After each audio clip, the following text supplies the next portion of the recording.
Live from Calapan City. This is the FM radio of IDES Broadcast Group Incorporated. This is Kalahi DWXR 101.7 FM. Proud member of KBP. Kapisanan ng mga broadcaster ng Pilipinas. Disclaimer, ang mga pahayag, komento, pananaw o opinyon ng anchor at mga panauhin sa programang ito ay hindi opisyal o personal na pahayag, pananaw o opinyon ng DWXR 101.7 FM at sa management and staff ng himpilang ito. Disclaimer. The views and opinions expressed in this program are those of the speakers and do not necessarily reflect the views or positions of DWXR 101.7 FM management and staff. Narito na ang makabagong uri ng balitaan at talakayan sa radyo. Balita at talakayan. Balita at talakayan. Hihimay ng mga isya, talakay ng mga maiinit na usapin. Maglalahad. Punto por punto. Balita at talakayan. Tambalan, Sandy Soriano at Dom Lago. Alas 12 ng tanghali. Lunes, Miyerkules at Biyernes. Kasabay ng inyong tanghalian. Balita at talakayan. Dito lang sa himpilan ng DWXR 101.7 Kalahi mo FM. Balita at talakayan. Yes, magandang tanghali po sa lahat ng nakikinig at sumusubaybay sa programang Balita at Talakayan. Siyempre, live po tayong maririnig dito sa 101.7 Kalahi FM. At medyo mainit po yung panahon natin, ano? At katatapos lamang, kahapon natapos na po yung pagpapile noong ating mga aspirante sa iba't ibang posisyon na tatakbuhan nila. Kahapon lang po natapos. Finally, ito po yata si Congressman Arnan Panaligan lang po yata ang walang nakalaban ngayong election na ito. Ibig sabihin maganda po yung naging performance ni Congressman Arnan Panaligan. At yun naman ay hindi natin may tatanggi. At kitang-kita naman natin kung paano magtrabaho yung ating kinatawan sa unang distrito, pamula pa po doon sa Kongreso kung paano makipagtalakayan po doon at doon sa mga deliberation na pinapakita po sa mga TV, kitang-kita po natin. Pati po doon sa mga programa niya dito sa atin sa unang distrito, talagang lahat ho yata ng bayan, lahat ng bayan ay talagang nabigyan ng magagandang proyekto ni Congressman Panaligan. Bagamat siya busy sa Kongreso, pero pag uwi po niya dito, talagang trabaho pa rin yung inaasikaso ng ating congressman. Pinupuntahan po yung mga iba't ibang lugar dito sa ating unang distrito, kahit po mga malalayo yan, mga bundok pa yan, ay talagang inaabot at inaalam yung mga pangangailangan ng ating mga kababayan.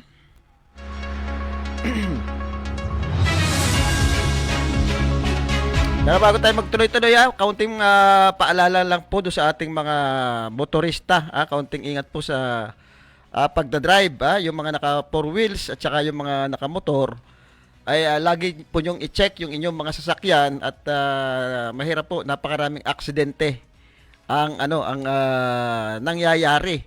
Iwasan yung iitang ulo at laging ugaliin na bisitahin yung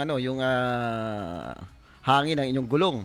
At saka siyempre dapat nakakondisyon ang inyong isip, wala kayong problema pag kayo ay nagda-drive kasi mahirap pagka po tayo na-aksidente. Malapit pa naman ang Pasko. Siyempre yung gastusin din. At di ba yung gastusin kung buhay kung mawala sa atin malaking siyempre malulungkot po yung mga maiiwanan natin.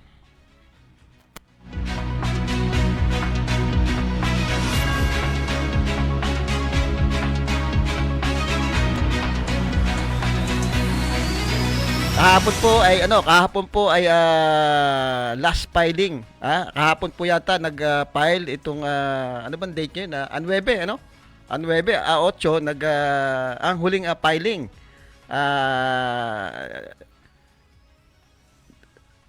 Si po yata yung tumatakbong vice governor ngayon, nag-decide po dati vice governor yung tatakbuhan sana ni Madam Joanna Valencia. Pero nakapag-decide, siguro gawa doon sa mga negotiation na ginawa niya tungkol doon sa mga pakipag-usap sa iba't ibang kaalyado nila, nag-decide na gobernador yung takbuhan. Pero wala pa rin po yung siguradong na vice governor. Nakabitin pa rin po yung usapin sa vice governor. Dahil mukhang ang sinasabi ay si dating Vice Governor Jojo Perez, pero mukhang wala pang malinaw na usapan. Pero antayin natin at siguro naman maglalabas yung iba-ibang mga political na pwede nilang maging alyansa kung sila nga bagay susuportahan katulad ng MBS at siyempre yung lakas sa NUCD ni Congressman Arnan Panaligan. Aabangan po para final talaga na siya ay sinusuportahan itong iba't ibang political party ng ating lalawigan.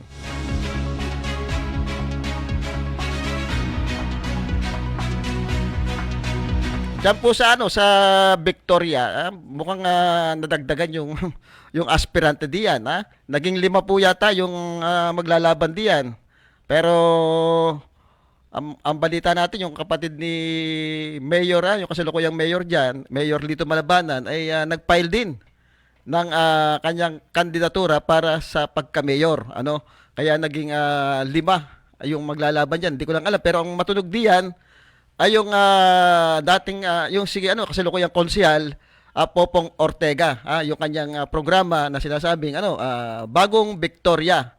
At syempre kilala naman natin ito si Kapopong Ortega. Talagang yung mga Ortega ay kumbaga sa politika diyan sa Victoria ay malaki na po ang naipundar niyan diyan sa bayan po ng Victoria. At ito po ay itutuloy ng batang Ortega. Ito nga pong si Kapopong diyan sa bayan po ng Victoria.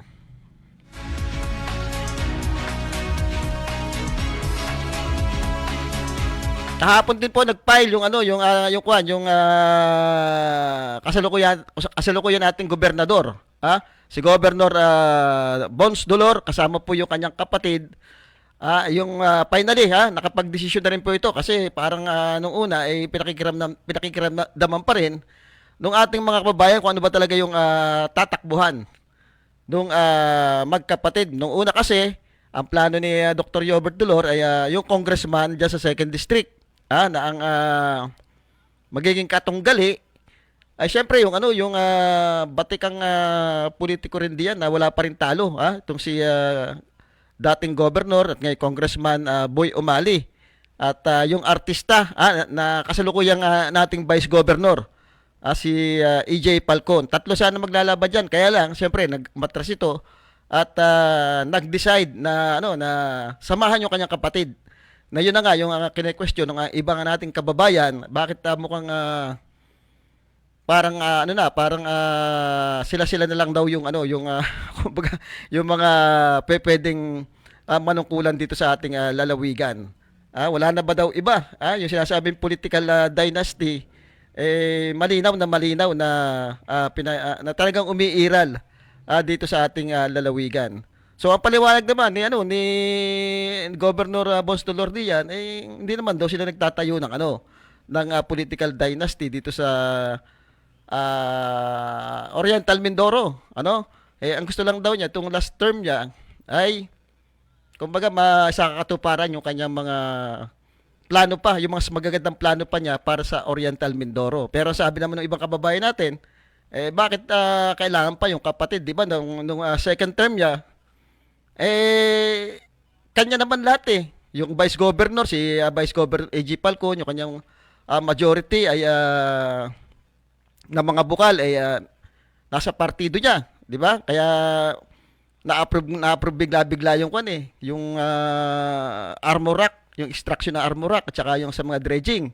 So hindi talaga yun ang parang hindi yun ang nakikita ng ating mga kababayan, yung sinasabi na gusto niyang ituloy Kung talagang gusto niyang may pagbabago talaga, dapat nung second term pa niya may mga nabago na. Katulad ng problema natin sa kuryente. Wala hindi naman nagbago yung problema natin sa kuryente.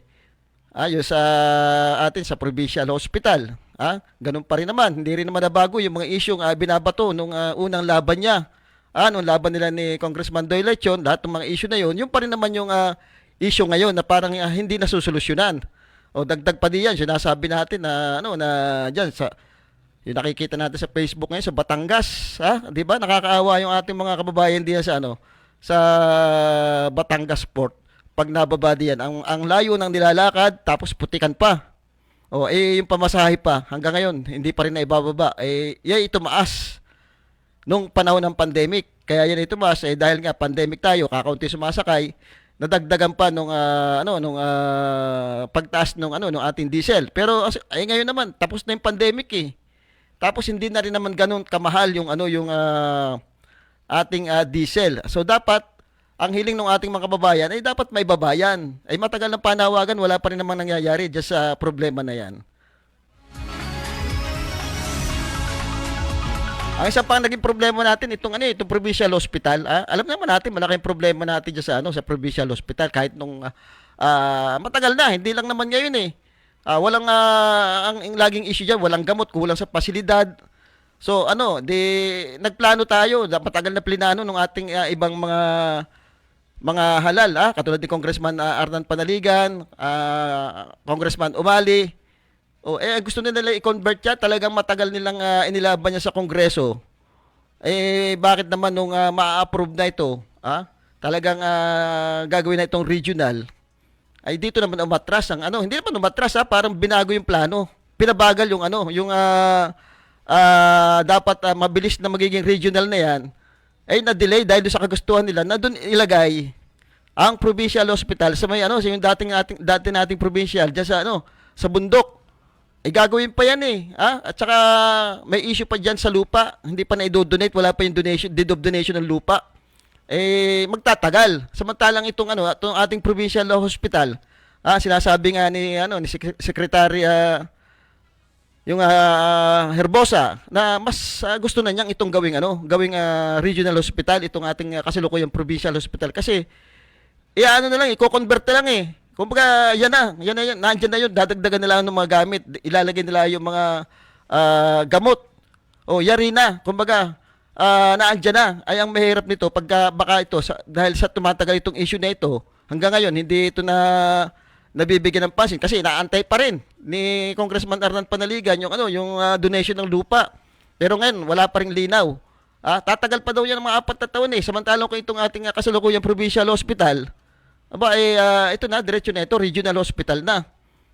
Ang kagandahan niya, pag naging regional yan, ay national na yung mag-budget diyan. Kumbaga, hindi na yung ating local government, mababawasan yung gastusin natin diyan. Talagang mawawala at pwedeng ilipat doon sa ibang paglalagyan yung ginagastos diyan sa provincial hospital. At syempre yung kalagayan ng mga empleyado diyan, magiging maayos dahil national na rin yung sweldo nila. Kaparehas na rin sa national, hindi na siguro madidelay. Ang daming issue diyan yung palakasan. Ang daming nakaka-item diyan na talagang hindi naman para sa kanila, ay napupunta sa kanila. Yung iba halos diyan na tumanda.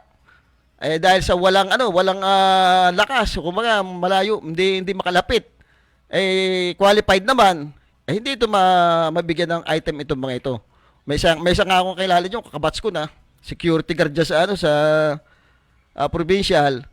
Ang tagal na, nasa bundok pa yata, security na siya, tapos magre-retire ngayon, wala man lang item hanggang ngayon. At masakit para sa kanya yun na inaabot na, doon siya tumanda, hindi man lang siya nagkakaroon ng item, samantala kitang-kita niya, yung iba, ang dami dyan, mga 3 taon pa lamang, ay talaga nagkaka-item na.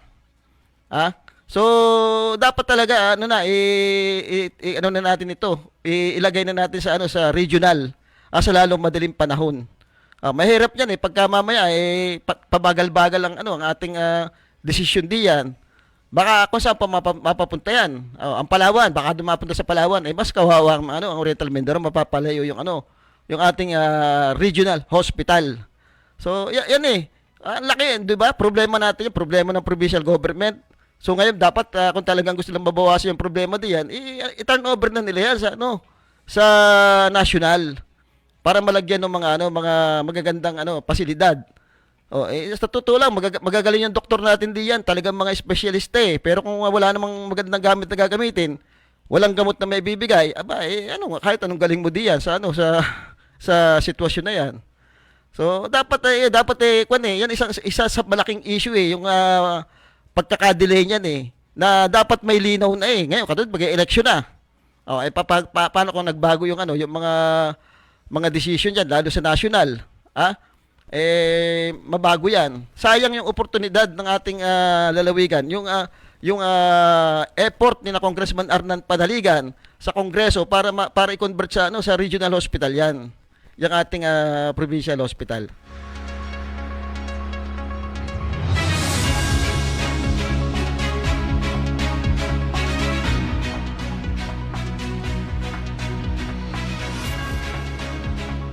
Okay, batiin ko lang yung ating mga nakikinig sa ating programa. Si Madam Yam Ortega Sigala nakatutok sa ating programa. Oy, sandali lang po at may tumatawag. Okay, at may tumatawag po pero tapusin muna natin 'to, si Madam Connie Cueto sa Italy po ito si Attorney Pike Laigo, at nakatutok din sa programa natin. Hindi ko na banggit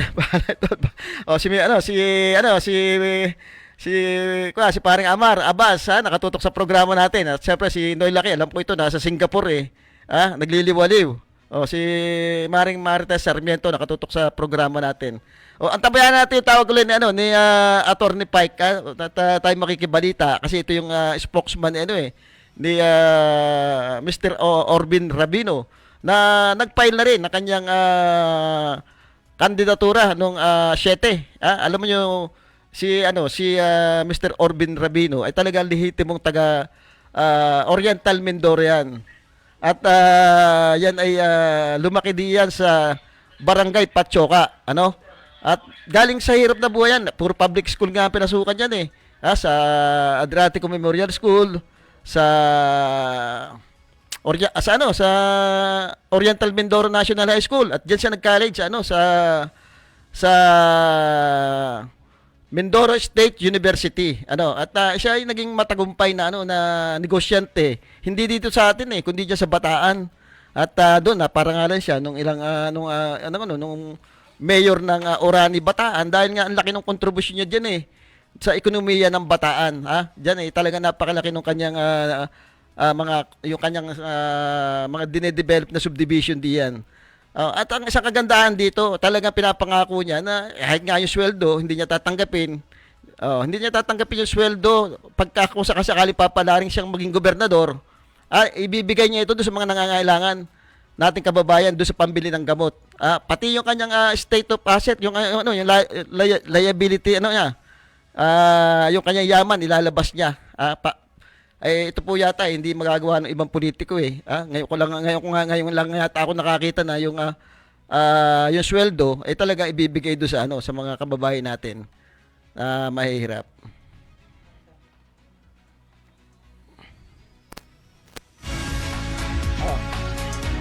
Okay,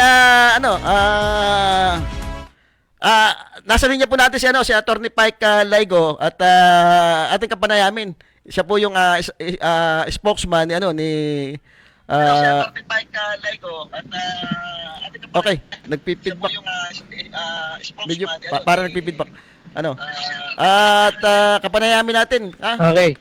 Okay, Attorney, abati muna ikaw sa ating mga kababayan. Magandang araw po at ako'y hanggang ngayon ay nasa kagitnaan ng trapiko dito sa Quezon Boulevard. Nasa Manila ka pala. Pinapanood kita Kuya Sandy. Oo. Manila ka pala. Lagi kitang pinapanood at nakita ko yung mga issues at kuan. Tingin ko ngayon, ang ating mga kababayan ay may choices na. Mm-hmm. Tapos na yung usapin tungkol sa kung sinong lalaban, sinong hindi. Kuya Sandy? Oo. Nung 7 nga attorney ay nag-file na to si Kuya Orbin Rabino at kasama syempre yung ilang kanyang mga matalik na kaibigan At iniintay ka rin namin dahil alam ko dapat nandito ka eh. Pero yun na. Kumbaga natuloy na rin sa wakas. Dahil alam ko dapat nandito ka eh. Pero yun na. Medyo nagpipidback. Attorney. Natuloy na rin sa wakas. Feedback. Okay, attorney. Hello. Nawawala. Hello. Hello. Ayan, medyo nawawala si Attorney Pike at mukhang nasa biyahe. Pero abangan na din natin, tatawag ulian. Yun ang sinasabi natin, ano? Medyo nawawala si... Okay na, kuya. Okay, sige. Okay na, kuya. Oo. Oo, Attorney. Okay na, kuya. Okay na. Okay na. Okay, sige. Okay na, kuya. Oo. Attorney. Kuya. Okay na. Okay na.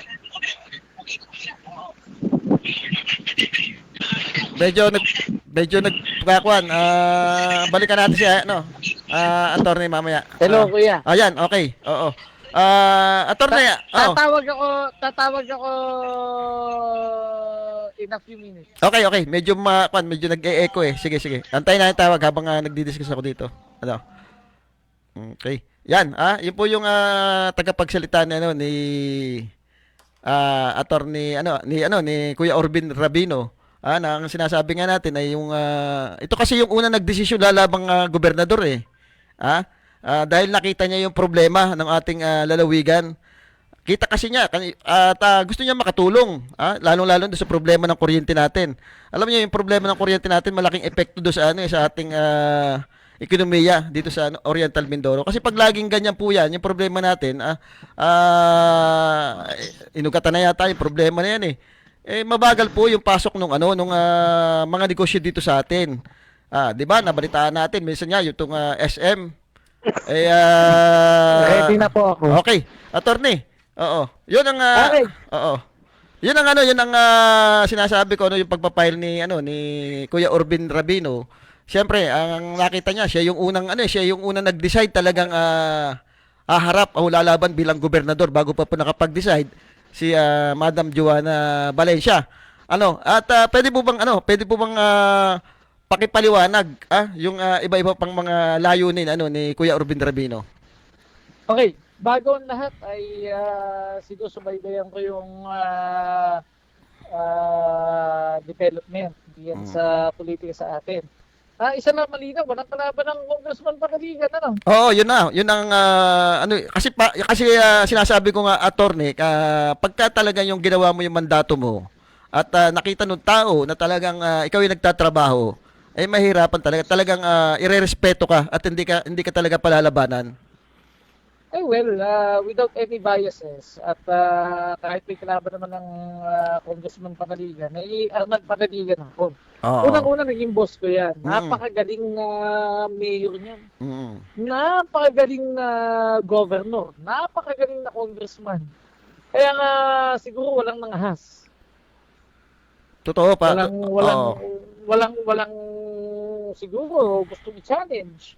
Kahit mismo doon sa partido ng ating kagalang-galang na gobernador, wala silang meron silang tinatawag na party congress. Medyo nung nakarang araw medyo nagugulat nga yung ating mga kababayan dahil may mga lumalabas na balita na mukhang may lalaban kay Congressman Arnan Panaligan. Dahil nga daw sinasabi mukhang may mga hindi daw tumupad sa kasunduan. Pero may in-interview naman si Congressman Ardan Panaligan, wala naman daw ganung usapan na yung sinasabi nung isa. Kaya nakakapagtaka na may mga ganun sila sinasabi bago nag-file nung magkasabay sila magkapatid eh. At talaga nagdesisyon na dahil 'di ba nung una naman ang plano ni Dr. Yobert Dolor ay lumaban bilang congressman diyan sa 2nd District, pero nagbago na naman yung decision nila. At ang sinasabi ni Governor Dolor ay para may sakatuparan na yung kanyang mga adhikain at ngayong huling termino niya. Mukhang nagkaroon ng Kaya nga nang medyo nagtataka ako dahil ako may sumusubaybay din. Doon sa mismong Facebook page ni Governor Dolor, nakalagay doon, ang mataas kong letter C, Mm. mataas kong pangarap Mm.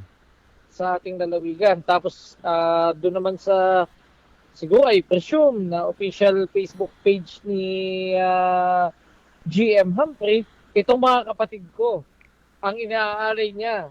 Ganyan. So, be that as it may, kung yun ay bluff, kung yun ay quote-unquote, pautot, bahala sila. Kalayaan naman natin na ako naman yung natutuwa at bilang abogado ay tinupad nila yung nangyari doon sa kanilang Congress. Mm. Oo, na tinupad nila na kung yun ay yun. Totoo naman, bahala ng mga taga-Oriental Mindoro. Pero ang tinitingnan ko dyan, yung mga walang kalaban. Oo. Katulad ni Kong Arnan, unang-una. Si Mayor Ina. Si Mayor Ina, walang si Mayor Rocky na kalaban na Vice Mayor.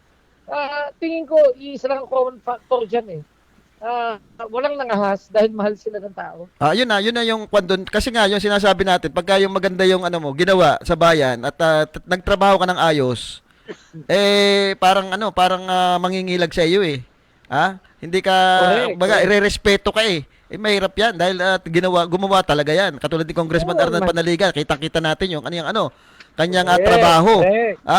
Yung kanyang trabaho sa Kongreso, talaga 13 komite ang hawak niya, pero pagdating dito, nandito pa rin, nagtatrabaho pa rin. Sabi ko nga doon sa mga ibang tao na medyo nadidismaya sa mga ginawa ng mga dulog. Ganyan. Sabi ko, tao pa rin ang magde-decide niyan.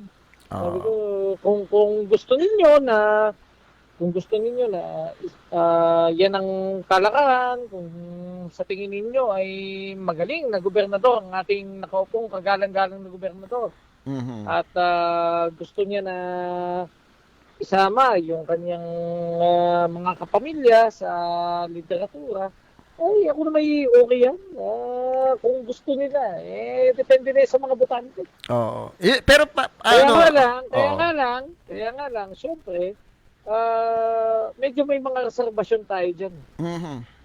Kaya nga attorney, doon sa isang interview kay Governor Bonsdolor, sa isang interview na sinasabi niya, hindi naman daw sila gumagawa ng political dynasty. Anong tingin nila Diaz sa pagkandidato nila?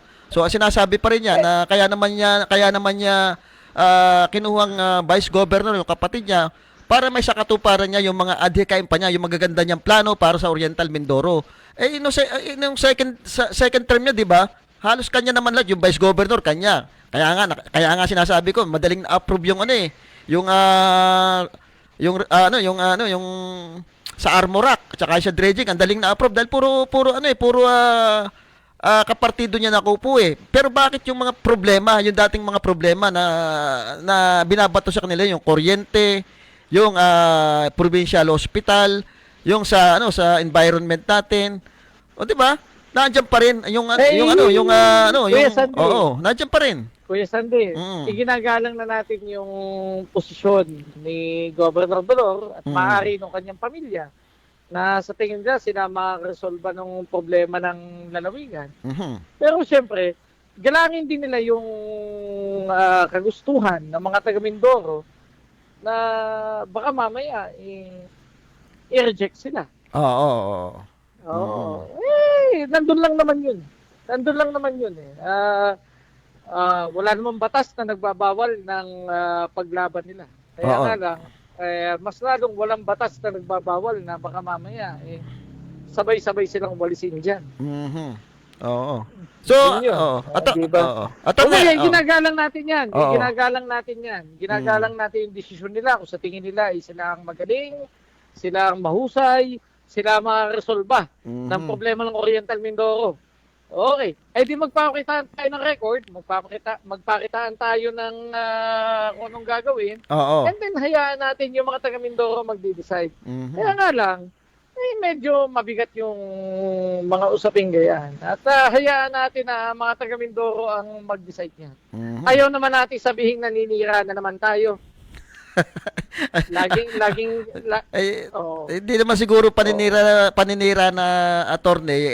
Yung bagang sinasabi nila lagi ng puro paninira, yung mga issue noon, yung pa rin naman yung issue ngayon na talaga namang hindi nasusolusyonan. Kaya ang dapat dito ay sa halip na sabihin nilang paninira ito, mayroon pa ng mga oras, may time pa, solusyonan nila yung mga problema na dapat solusyonan. Ito. Basta kami sa kampanya sa amin kay Orben. Wala siyang pakialam kung sinong pamilya ang tumatakbo. Ang pamilya niya ay taga Oriental Mindoro. Ang kuha natin dyan ay pag-usapan natin yung mga issues. Oo. Attorney, mayroon ako binabanggit kanina dito na medyo parang ngayon ko lang narinig yung sinasabi ni Mr. Orvin Rabino na kung sakaling papalarin siya ay hindi siya tatanggap ng sweldo. Sa halip ay yung sa sweldo na ibibigay niya doon sa mga nangangailangan ng pambili ng gamot. Yes po. At talagang totoo po yan. Mhm. Sinabi po niya yan sa akin. Isa sa kanya mga bata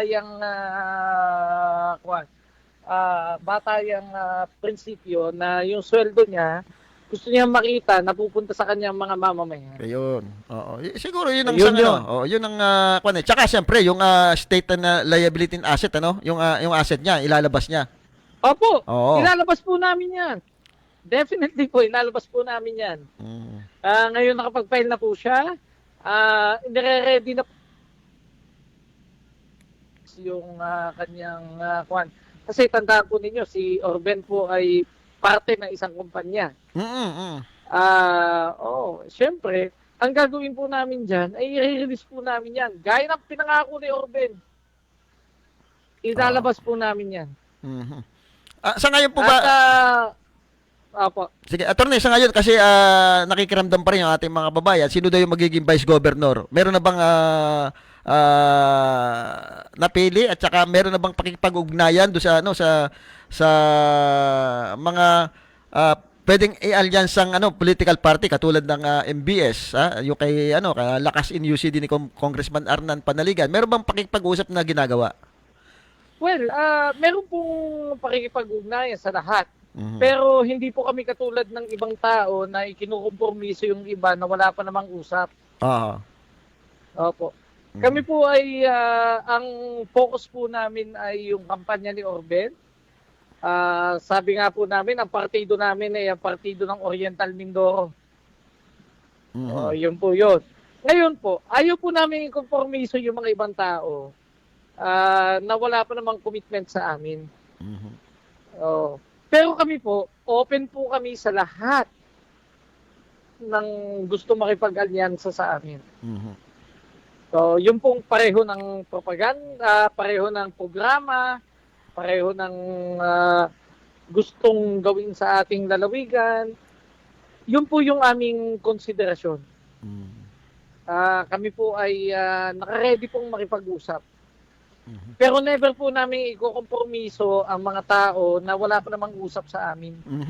Kasi may lumalabas dito na mga bali-balita na yung isang grupo, katulad ng grupo niya ni yung kakandidato ring governor si Madam Joanna Valencia ay mukhang may nilalabas na silang statement maaaring di naman yata direktang galing sa kanila kundi rin galing lang doon sa mga mga tao nila na di umano ay ang vice governor nila si dating Vice Governor Jojo Perez at sila daw ay suportado ng MBS pero wala namang hindi naman mismo galing sa bibig nila at mukhang galing lamang doon sa mga mga tao nila. Well, we cannot comment on that. Kung actually kami sa partido, we welcome the entry of Joanna Valencia as governor candidate. Ibig sabihin, yung mga kababayan natin, mas madami ang choices. May pagpipilian. May pagpipilian. Opo, may pagpipilian. Yun po yun naman ang esensya ng demokrasya eh. Di po ba? Pero yun, yung announcement ni na gubernatorial aspirant Joanna Valencia, we cannot comment on that. Kasi ang mangyayari dyan, sinabi nila, suportado sila, ni ganito. kanila yun. Mhm. Oh. Pero kami, sa partido ni Kuya Orben, ready kami. Ang partido namin, bukod sa PFP, ang partido namin ay partido kasama namin ang mga taga-Oriental Mindoro. Ayun. Yung mga kababayan, yung mga Opo. naniniwala kay Kuya Orben Rabino doon sa kanyang laban na ito Yun na kasi kung titingnan naman ang una naman talaga nag-decide na lalabang gobernador si Mr. Orben Rabino, Opo. dahil At the end of the day, oo. kami po ang una nag-file mhm. ng candidacy. Wala pong alimbuhot at kami nag-decide na mag-file ng governor. Mhm. May kakampi kay wala. Ang kakampi namin ay taga-Oriental Mindoro. Oo. Okay, attorney, at siguro pag uwi mo magkita tayo at madami pa personal tayong present. pag-uusapan, kasi di pa naman Opo, nalarga yung opo. kampanya at alamin natin kung paano yung mga gagawing hakbang ni Mr. Orben Rabino. Medyo malaki rin ang Oriental Mindoro, di ba? Kailangan kompleto Opo. kompleto yung mga gagawing plano diyan. Kaya siguro sa kayo naman siguro may mga plano na kayo, At Lahat po ng plano ay inaayos pa namin kasi at the end of the day ngayon pa namin malalaman kung paano yung alliances, kung ano. Remember, kahapon lang natapos kung sino talagang katunggali na kaibigan katunggali. Ang tawag nga dyan ni Kuya Orben, kaibigan katunggali. mhm. Okay. Oo, lahat naman yan gusto kabutihan ng Oriental Mindoro eh. Oo. Pero pagandahan na lang ng programa. At saka yun doon sa programa doon na lang magkakata yung problema ng yung sinasabi nga, yung daming problema natin dito sa Oriental Mindoro, kung paano nila susolusyonan yung mga problemang hindi na address ng kasalukuyang liderato. Okay po. Mhm. Yun po yun. Tama po yun, Kuya. Okay. Okay. Sige, Kuya Sandy. Huli pa na Okay. attorney. Paalam ko sa ating mga tagapakinig. Okay. Magandang hapon po sa ating mga kababayan sa Oriental Mindoro. At nawa ay mahaba-haba pa naman yung period. Tayo ay magsuri, mag-isip at magdesisyon. Mhm. Okay po. Okay, maraming Okay salamat. Yan po si Attorney Pike Laigo, yung tumatayong tagapagsalita Salamat po. ni Kuya Orben Rabino. Okay. Okay, Salamat batiin ko lang yung nakikinig din sa atin si kasamang Mar Bautista. Gandang hapon. Gandang hapon daw, sir. Magandang hapon din, sir. Ito'y si kasamang Mar Bautista. Lagi ko nakikita ito doon sa mga post niya. Pagdating sa agriculture, madami ring alam ito eh. Kaya isa din sa problema natin na dapat pagtuunan yung agrikultura. Hindi dapat puro naka-focus tayo sa infrastruktura lamang. Dapat talagang mararamdaman ng ating mga kababayan yung programa ng ating gobyerno, katulad doon sa trabaho, bigyan natin ng livelihood program o yung sinasabi nating agrikultura. Tayo agricultural land itong ating lalawigan, itong Oriental Mindoro ay talagang dapat doon ang isa sa pinakamalaking ginagawang pagpo-focus ng ating gobyerno, yung ating agrikultura, yung ating mga magsasaka. Bigyan natin talaga ng training itong mga ito. At hindi lang training, talagang kung binigyan mo ng support yung mga yan, hindi mo lang sila bibigyan, dapat titingnan mo yung resulta nung mga ginawa mong proyekto para sa kanila. Kasi nangyayari sa atin, bibigyan mo lang ng pera yung mga yan. Siyempre gagastos sila ng mga yan, hindi nila alam kung paano gagamitin yung pera pagdating do sa pagpapaunlad ng kanilang mga ani. Dapat may mga training, may mga agriculturist na pumupunta sa bawat bayan, bawat lugar. Inaalalayan yung ating mga magsasaka hanggang sa makatapos ng pag-aani. Katulad yan, 'di ba? Nung unang panahon, sinasabi nga yung Thailand at saka yung Vietnam dito nag-training. Ang nangyari tayo yung i-import ngayon, doon sa ani nila. Kasi nung bumalik yung mga magsasaka doon sa kanilang bansa, sinuportahan ng gobyerno nila. Lahat ibinigay yung suporta para mapaayos yung kanilang ani. Dito sa atin wala eh. hindi tayo sinuportahan, tinali tayo doon sa pag-i-import, kasi naandun ang pera doon sa pag-i-import, pag-import ka mag-import ng bigas, diyan makikinabang lang diyan yung mga tiwaling mga politiko, yung mga korap na politiko, yung mga smuggler. Kaya gustong-gusto nila ng importation eh. Oh, yung bill ni Congressman Arnan Panaligan ngayon, self-reliance yung defense posture. Simula na yan na na dapat dito sa atin na manggagaling lahat yung ating pangangailangan. Yung ating mga armas na pandigma dito na gawin. At kasabay niyan, yun na ring mga agrikultura, yung pangangailangan natin sa agrikultura. Pamula fertilizer hanggang doon sa mga makinarya, dapat dito na sa atin para hindi tayo nakukontrol ng ibang bansa. Kasi kahit na sabihin natin pag galing pa rin sa kanila yung mga pangangailangan natin, control pa rin nila yung presyo ng bigas. Kaya dapat lahat dito naman gagaling yung ating mga pangangailangan. Dapat bawasan na yung mga pag-i-import sa lahat ng aspeto, lahat ng bagay. Hindi na kailangan. At ang kumikita lang diyan kasi yung mga tiwaling korap na mga politiko na ginagawang gatasan niyang ang pag-i-import ng ating mga bigas at kung ano-ano pa.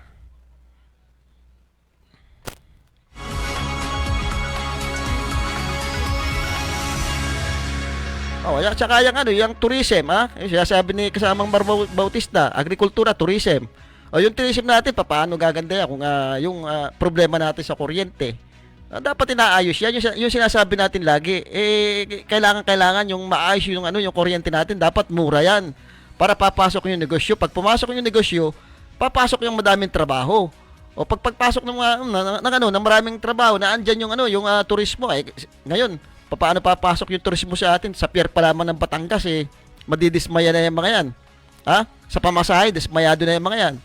Ang gagandang lugar dito sa Pilipinas, sasabihin ng mga yan, tayo pupunta ng Oriental Mindoro, pupunta tayo ng Mindoro. Doon pa lamang sa Batangas, kita mo na yung dadaanan mo, kita mo na yung pamasahe, ang mahal. Pagdating mo doon, patayisin di pa yung kuryente. Doon tayo sa maayos na lugar. So dapat yan na binibigyan ng pansin Hindi yung puro na lang tayo infrastruktura, na papagawa tayo ng mga building, papagawa tayo ng kung ano diyan. Na hindi naman ramdam yung tulong na binibigay sa ating mga babayan. Mamaya nakatiwangwang lang yung mga yan. Katulad sa provincial hospital. Yan na naman provincial hospital kita nyo, nakakaawa yung mga pasyente diyan. Daming ginagawang building, pero yung mga pasyente doon lang nakalagay sa mga pasilyo. Yung mga rooms siksikan. Dapat merong talagang prioridad na ginagawa ng ating gobyerno, hindi lang diyan sa sa infrastruktura. Nakakapagtaka lagi na lang nung time nung pandemic kaya nagkagulo diyan sa budget. Yung time ni Vice Governor Jojo Perez. Isipin nyo, panahon ng pandemic ang gusto nung sangguniang panglungsod sa pangunguna ni Vice Jojo Perez ay dagdagan ang budget ng health dahil kailangan natin ng mga pambili ng gamot ng panahong yun. Pambili ng oxygen ng panahong yun. Anong sinasagot ng executive noon? Hindi, infrastruktura tayo. Magpapagawa kami infrastruktura panahon ng pandemic. Ano nangyari? Kinulang tayo sa mga oxygen, kinulang tayo sa mga gamot. May madami na sakripisyong buhay, nung panahon na yon. Sasabihin hindi sinuportahan ng sangguniang ng Vice Governor tsaka ng mga bukal. Paano hindi nga yun ang prioridad dapat nung panahon na yung gamot, yung health ang kailangan bigyan ng budget mismo. Isipin mo papatayo ka ng kung ano panahon ng pandemic. Saan ka nakakita ng ganun?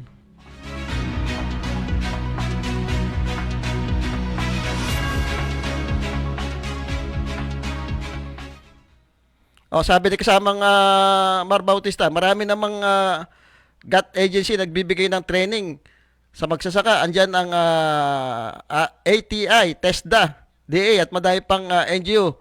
Kaya lang, pagkatapos ng mga training seminar ay wala nang support from government. Kaya wala na. Tama. Di ba yun ang sinasabi natin Hindi mo basta ibibigay yung training. Hindi mo basta ibibigay lamang yung tapos iiwanan mo na. Dapat nakasubaybay ka hanggang sa makita mo yung resulta nung project na binigay mo sa mga yan. Ang nangyayari, bibigyan mo lang ng ayudang ganyan, bibigyan mo ng traktura, bibigyan mo ng ayuda, pero wala na. Hindi mo na nasubaybayan kung anong dapat gawin pa ng ating mga magsasaka. Kulang sa sa pagsubaybay. Dapat makita mo yung makita mo yung resulta ng yung proyekto. Dapat makita mo hindi lang yung doon sa binibigay mo. Dapat tuloy-tuloy hanggang sila ay makuha nila yung tamang training na kung paano nila mapapalago yung kanilang mga ani.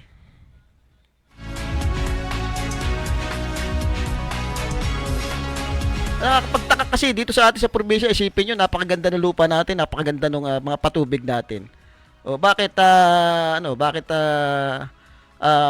mamahal, ultimong gulay, ultimong bigas natin napakamahal. Oh, nung panahon ni Governor Bart Marasigan, dahil si Governor Bart Marasigan na isang agriculturist, ang gusto niya maging food basket itong Oriental Mindoro. Talagang binigyan niya ng pansin ang ating agrikultura, yung mga magsasaka. Binigyan niya ng panahon para mapaunlad. Oh, 'di ba? Ang ganda nung mga programa noon. Ngayon wala puro tayo kung nung lalaking infrastruktura ang pinagagawa natin. Hindi naman 'to ramdam ng ating mga kababayan.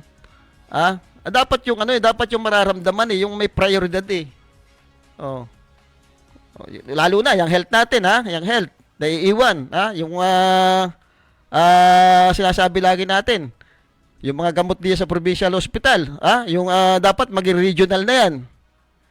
Dapat regional na yan ngayon, nadidelay pa dahil doon sa, hindi natin malaman kung bakit gusto pa nilang doon ilagay yan sa lumang provincial hospital. Abutin daw ng 4 na taon pa yan bago magawa yan, samantalang ito, direkta, pagka dito na sa existing provincial hospital na ito, converted na agad yan, nandiyan na ibibigay na agad yung mga kakulangang gamit diyan. Sinasabi, ang nag-invest daw diyan, ang provincial government. Sino ba ang gagamit yan? 'Di ba mga taga Oriental Mindoro din? Pakikinabangan din nila, madadagdagan pa. Ang Batangas nga, wala namang provincial hospital ng Batangas City, yung dati yatang provincial hospital nila, yun na rin yung ginawang regional hospital. Napakalaking alwan na yan sa ating mga kababayan kung sakasakaling magiging regional na yan Malaking bagay na. Malaking tulong na sa ating mga babayan na talaga namang problemado pagdating sa mga pangangailangan sa gamot. Yan dapat ang tutukan ng mga politiko, mga lumalaban ngayon. Yung mga ganyang problema na hanggang ngayon hindi naman nasusolusyonan. Yan kasi nandiyan nakikita, nararamdaman, hindi yan paninira. Talagang yan nandiyan yan yung mga kuno yan. Mga problema ng ating lalawigan.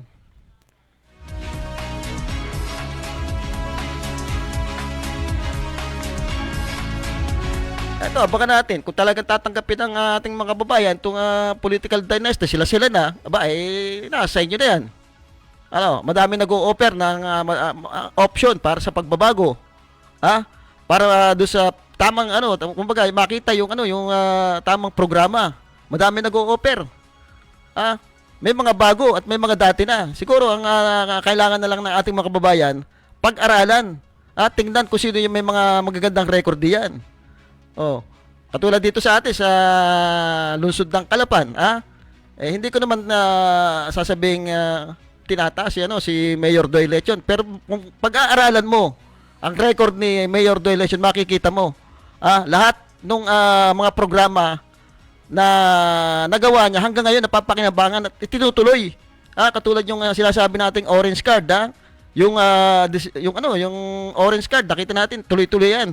Napaunlad at nadagdagan pa yan ng mga budget.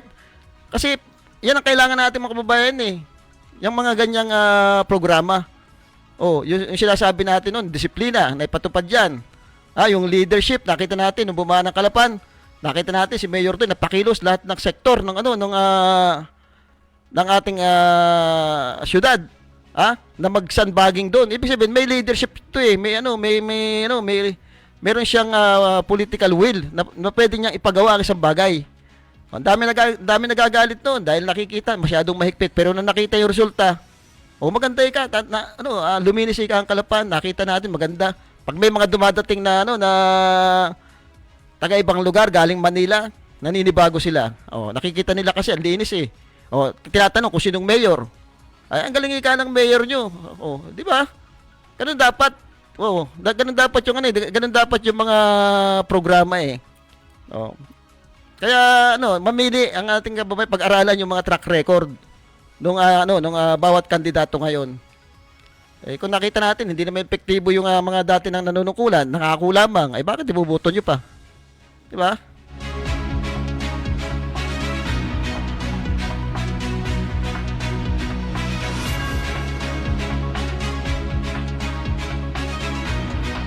Jason,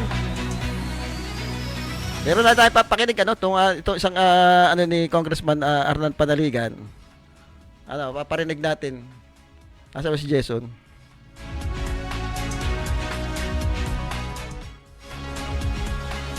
Para makita natin yung kay Congressman Arnan Panaligan yung kay Kong Doy, yung sinasabi niya. Hindi yung sa budget. Para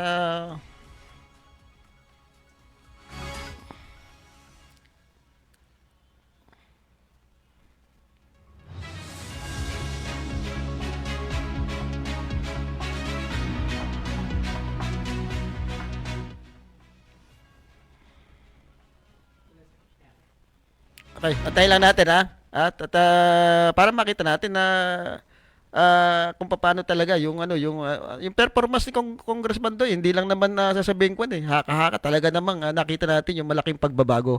At mismo si Congressman Arnan Panaligan, pinapatunayan 'yan na talagang kumbaga sa kanya nagsimula nakita yung potential talaga na maging mabuting leader si dating congressman kay Mayor Doy Leachon. Talagang kita naman hanggang ngayon napapakinabangan yung kanyang mga programa na andyan at talagang ang iba nga tinuloy halos lahat tinuloy, pati yung mga festival, yung Kalap Festival sa kanya nagsimula yan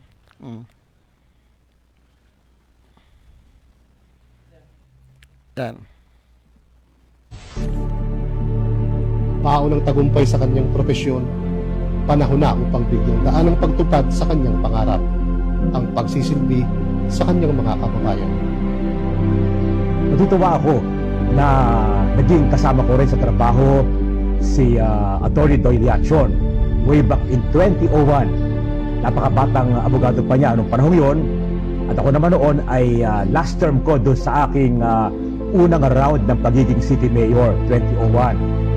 So, inoffer ko kay Congressman Doy Leachon yung posisyon na City Legal Officer.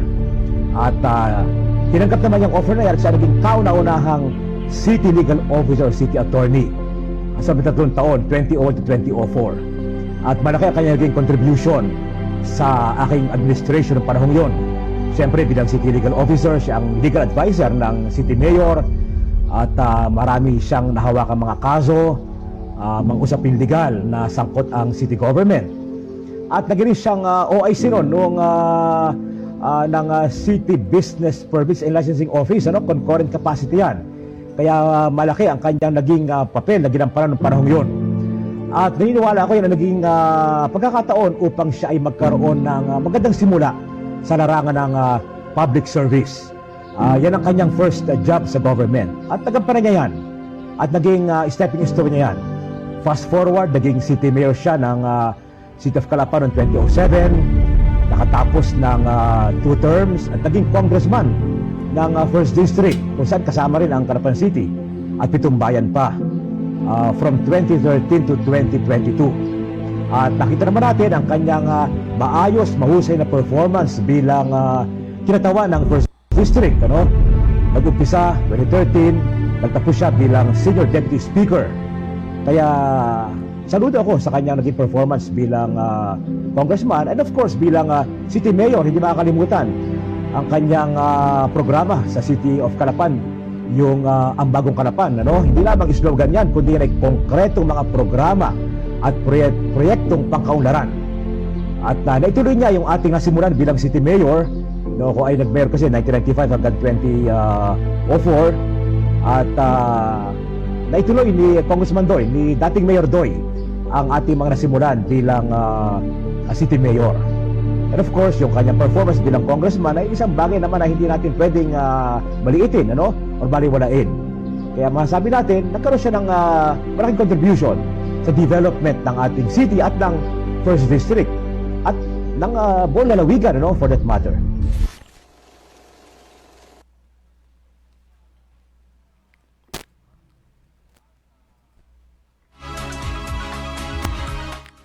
Yun po yung tinig ni Congressman Arnan Panaligan na talagang nagpapatunay na naging maayos po yung panunungkulan ni dating Mayor Doyle Lecho nung siya ay nanunungkulan pa.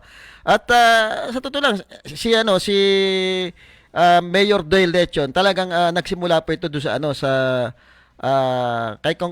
kay dating mayor at ngayon Congressman Arnan Panaligan, naging city legal po ito eh. Eh doon pa lang nakita na nila talaga yung potential na talagang magiging maayos na leader ito. Nangyari naman. At may pinatunayan po. Yung sinasabi po natin lagi na yung programa niya hanggang ngayon napapakinabangan yung palengke. Siya po nagpatayo ng palengke, yung bagong palengke natin ngayon. Bagamat may mga problema diyan. Maayos po 'yan, kung sakasakaling makabalik po si Mayor Doyle Lechon. Isa 'yan sa prioridad na ayusin niya yan yung problema diyan sa sa palengke natin. Madami siyang programa, yung City College. Sa kanya din po nagsimula yan. Talagang nakita natin yung pagiging pagiging visionary niya, yung naipatupad niya yung mga gusto niya mangyari. At tuloy-tuloy sana yun. Kaya lang, siyempre, naka-second term lang yata nung ng mayor ito na pumasok na bilang congressman.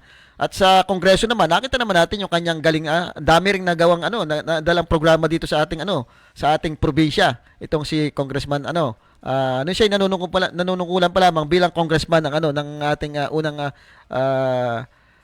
distrito dito sa lalawigan ng Oriental Mindoro. Sabi po last na ito, sabi ni kasamang Mark, kung siguro may sapat at murang kuryente, maraming paring investors sa atin gaya ng SM Mall at mga food processing, daming nating raw material. Sana magkaroon ng tayo ng EPSA. O yun. Kasi nga ang isang talagang problema natin dito, doon sa mga kakandidato at lalaban ay siguro unahin talaga ito ng problema natin sa kuryente. Dahil nga ito talagang wala talagang hindi nasolusyonan, matagal na ito yung isa sa mga pinangako pero matatapos yung termino talagang walang nangyari. At ang inaantay ng ating mga kababayan kung sino yung makakapagpapaayos dito at magandang pangako tungkol dito sa sa problema natin sa kuryente. Yun, nabanggit niya yung SM. Siguro kaya ma-atras yung SM dahil nga doon sa sistema ng ating kuryente rito. Dapat matagal na yata nakapagpatay yung mga yan. Hindi malaman kung bakit urong-sulong dun Siguro ang sa dahilan nga yung kuryente natin, yung problema. At may malaking issue diyan sa sa kuryente ngayon. Madami daw nahuhuli. Madaming nahuhuli mga nagja-jumper. At kung sino pa yung mayayaman at may mga malalaking negosyo, ito pa yung mga gumagawa niyan. Kawawa naman yung ating mga kababayan na nagbabayad ng mga lus. Sila yung nagbabayad ng mga lus Kaya pala ang lalaki ng binabayaran sa lus dahil nga diyan sa mga nagnanakaw ng kuryente na ngayon lamang nahuhuli. Isipin nyo yung mahihirap natin kababayan nangungutang ng pambayad sa kuryente dahil mapuputulan sila. Tapos ganyan mababalitaan nyo na may mga ganyang nagnanakaw. Tapos ang bibilis yung putulan ng mga kababayan natin. Ang bibilis yung putulan na lumalaban naman ng parehas. Ito, nakita nyo, mayayaman. Talaga, mga negosyante. Hindi natin alam kung bakit nangyayari yan. At maaring duda ko diyan. Kung totoo yan, may katotohanan yan, malaking sindikato yung usapin diyan dyan sa pagnanakaw ng kuryente. At siguro sa isang araw, talakayin natin yan. Medyo wala na tayong oras. At muli po, abangan nyo yung programang Balita Talakay sa susunod na programa. Sandy Soriano po, ang inyong nakasama.